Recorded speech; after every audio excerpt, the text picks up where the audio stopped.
Time to go surfing.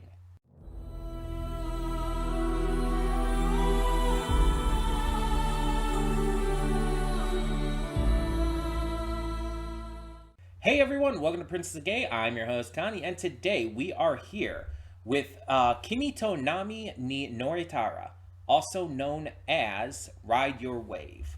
This is a donation reward for Dice actually, and is an anime movie that I don't think I've ever heard of. Like, there's a lot of anime movies that I just haven't seen, but I've heard of them. I've heard the name mentioned, and whatnot, but this is not one of those. Ride Your Wave, I don't think I've ever heard of. Um, what I know about it is that it's a surfing anime movie. That's it. I don't know who this is by. In terms of studio, I don't know who might be in this, etc., etc. I just don't know. Um, Now with surfing, it's not really something that I've ever been like super invested in. Like I've seen surfing in various pieces of media here and there. Finding Nemo, not Finding Nemo. Well, maybe Finding Nemo. But I was talking about Lilo and Stitch. I don't know why I said Finding Nemo. But Lilo and Stitch is what I meant there. And that's the big one that comes to mind. Because there is quite a bit of surfing in that movie. But it's not something like I've ever been like super invested in. I haven't like watched actual like surfing competitions or stuff. I've seen maybe a couple clips of people surfing here and there randomly, but it's just, to me, it's just not that interesting. Now, obviously, I assume this movie is not going to be about surfing. I assume it's going to be about the characters, and like surfing is like a medium for them to express their feelings or work through problems or stuff like that. A lot of these anime movies tend to do that kind of thing where they take like, oh, we're going to use this to express these emotions. Um Obviously Miyazaki does that a lot. That's actually a very big thing for the Studio Ghibli films, having the movies and their content representative of certain themes and ideas. Again, I think that's just a thing with a lot of Japanese anime films that I've seen, at least. Such as, like, um, uh, Your Name, Weathering with You. Um, why can't I think of the name? The one with the deaf girl that I really like, and I just can't think of the name right now because I'm an idiot. Oh my god. I really love the movie too, and I can't think of it. You know what I'm talking about though.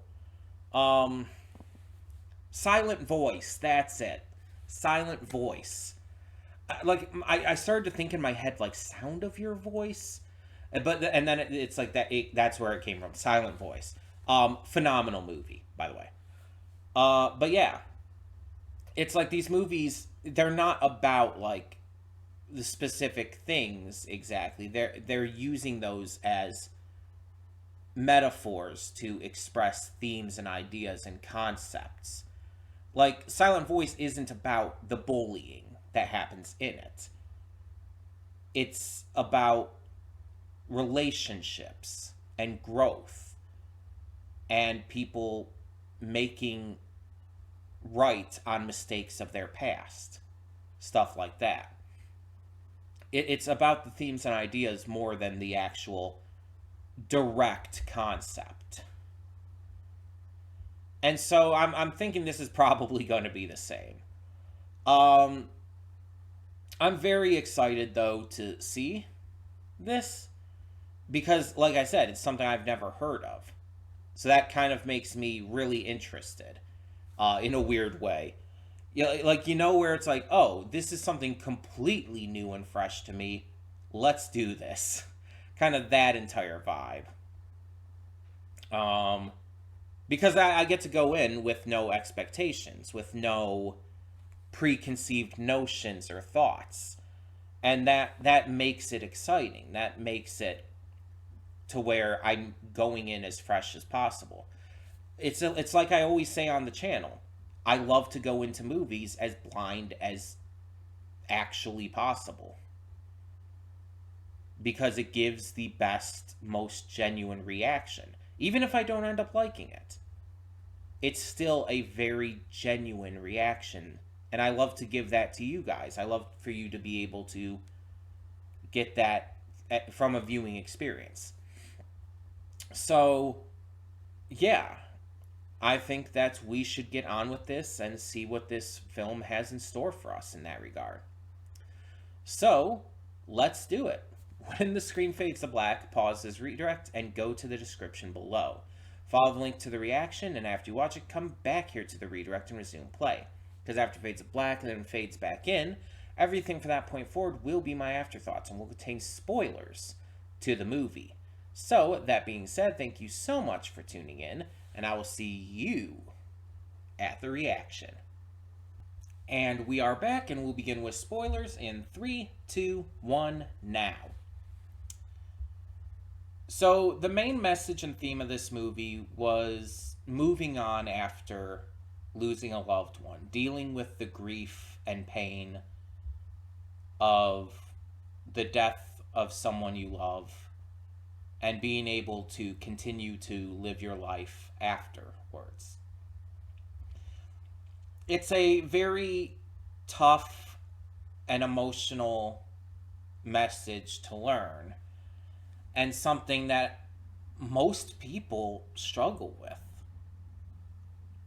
Speaking as someone who has lost loved ones, who has had family members and friends pass, it's something that I've struggled with. But I have eventually continued to live, and not by any means forgetting them and the impacts they've had on my life.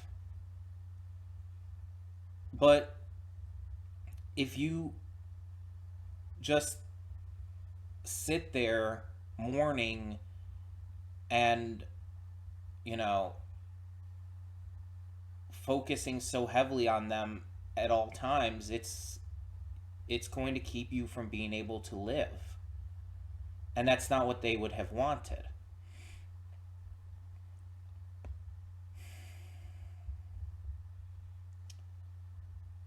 And as I said, while watching this, I thought that Minato was a figment of her imagination here. That it was just her grief manifesting as hallucinations. And I'll be honest, I kind of wish it stayed that way. Like, even if they wanted to play with the idea that it was never revealed if he was real or not, I would have liked that better than actually making it straight up canon, I guess you could say. That his spirit really was there. And that he, created that miraculous, magical, water event at the end to save their lives and all. I understand, like, it's anime, you gotta have, like, this big grand thing, I guess, but I just feel like it didn't undercut the themes or anything. But I feel like it would have been a little stronger for it to have just, again, either not been revealed or for it to have just been in her imagination. They could have even had it so that Yoko and Wasabi found out or saw him in the end, but have it, like, unclear if, like, they actually saw him. Like, like, maybe, like, they're standing there at the base of the tower after all of them, after Yoko and Hinako escaped, and they're all just looking up at the tower having been put out by the firefighters, and they like see him ascending to heaven. It could have been like basically unclear if it was something, if it was like literally being seen, or if it was just a case of like a metaphor, like them all seeing him as in understanding that this is moving forward. But having it be like a real thing, and having like even the all the other firefighters and everyone seeing it, seeing that this miraculous magical water thing was actually happening, again, it doesn't really undercut the themes and the message, because those still like persist either way. But I just kind of feel like it would have been stronger if it hadn't been like magical, you know? I feel like it would have been a little better at the end there. But that's kind of my only complaint about this movie, because otherwise, this movie is absolutely amazing.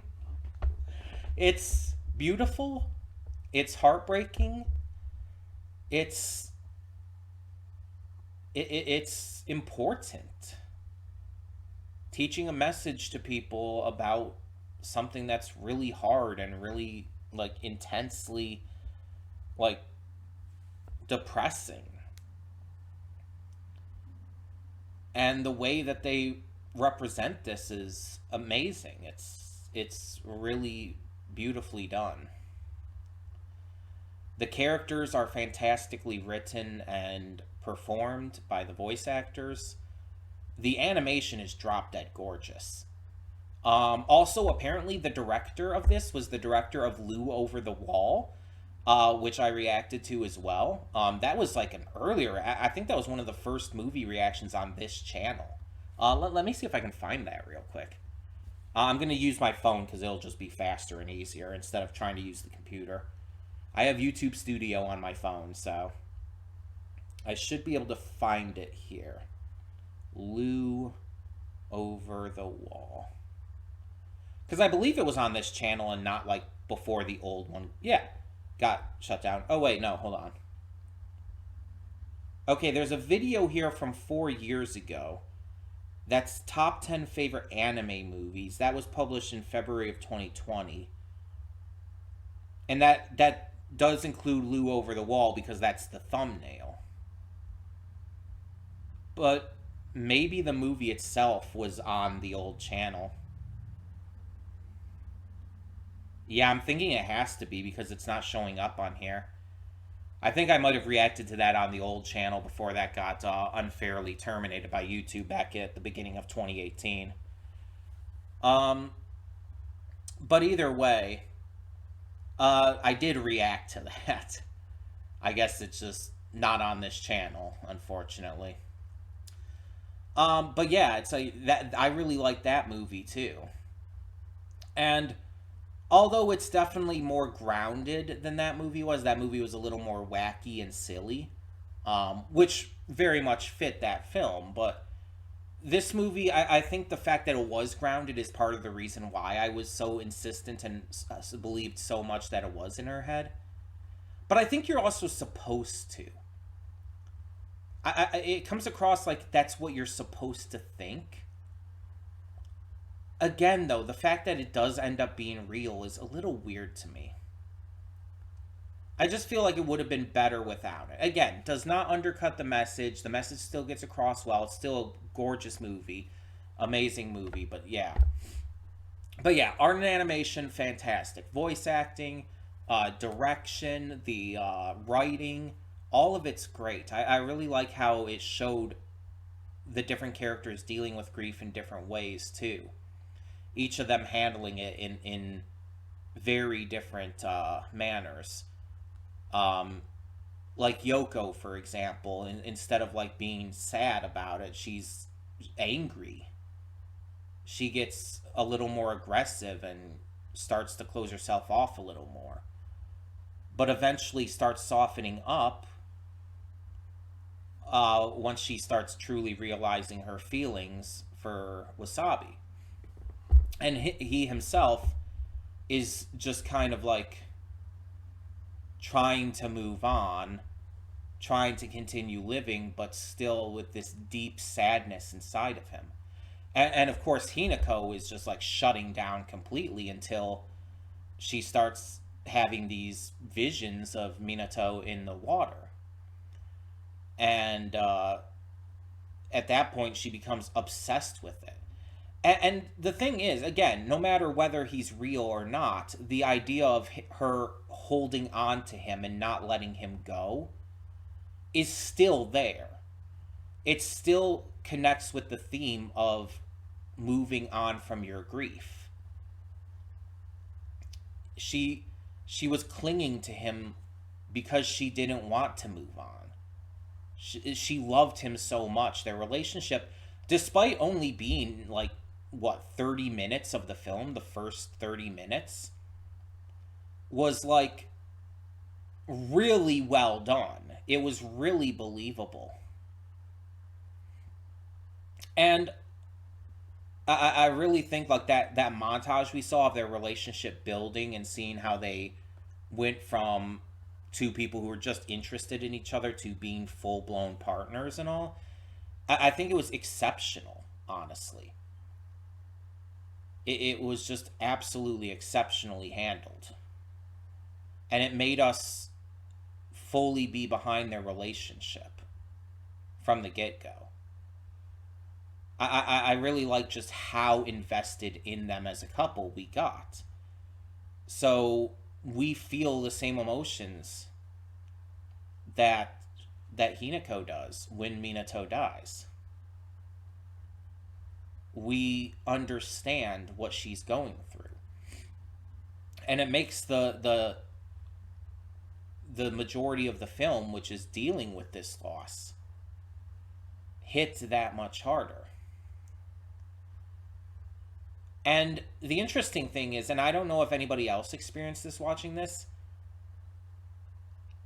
I had a very similar reaction in terms of the sadness of this to Hinako.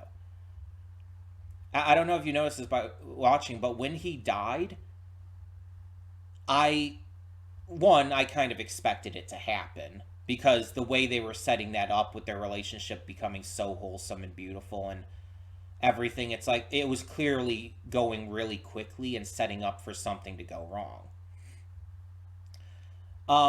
But then you notice when it happened, Hinako didn't cry. She shut down. But she didn't let her emotions out. And I think that's one of the reasons she wasn't able to move on so quickly. She got like, you know, trapped in her grief because she never let herself cry.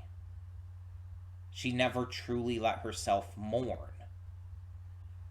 And I didn't cry either when it happened. I was sad. I was definitely sad. It was depressing as hell. But I didn't cry. And then at the end, when he finally, you know, passes on, and then when his final message to her that was left a year beforehand finally gets to, you know, finally gets to be played for her, she finally breaks down, and I broke down at that. I cried at that. Not only because she was crying, though that is definitely part of it, because I am very much someone, it's like if I see a character cry, it's like it's gonna have a much bigger chance of making me cry, especially if I'm emotionally connected to that character at that point.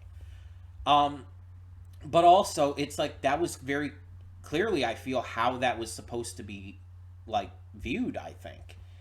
Because his death is very sudden. It doesn't give you really the opportunity and like the moment to really process it. So you don't really have that moment to really cry. It's more shock than anything else. But at the end, when his final message is heard and, you know, she breaks down, it's everything hits you at once. It's the culmination of everything that had built up, all the depression, all the sorrow, all of the pain, all the grief hitting you. And through crying, you release that. And as we see at the end, she was able to move on again because of it. She was able to ride her wave and not have to cling to someone else's. And that's beautiful. That's the way it should have been handled here. I think it wouldn't have worked as well if she had been crying like that earlier on. I think that it's because of that all building up that that scene feels so cathartic and emotional. That's what really impresses me about this. It feels so tightly written.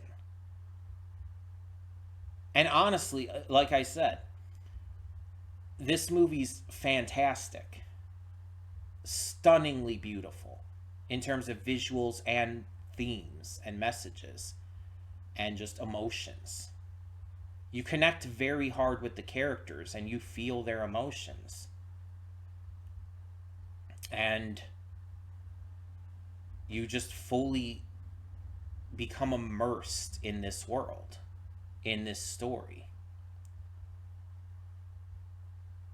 And honestly, if it had remained either unclear or just kind of confirmed to be in her mind,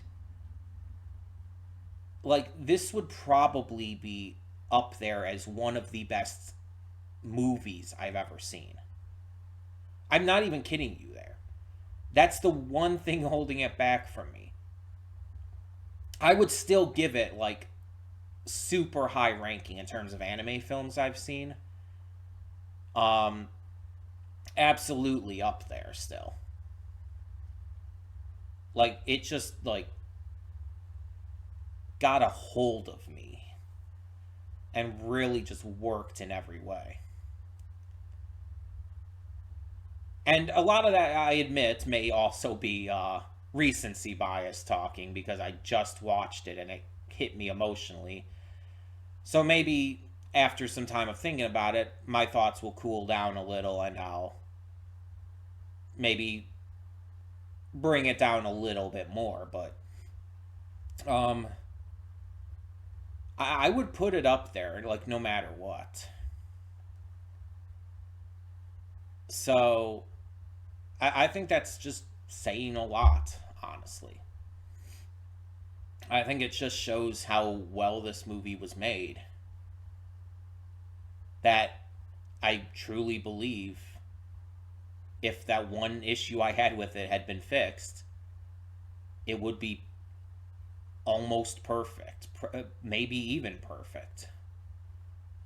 I can only guess based on like what I think, how I think it would feel. So, but yeah,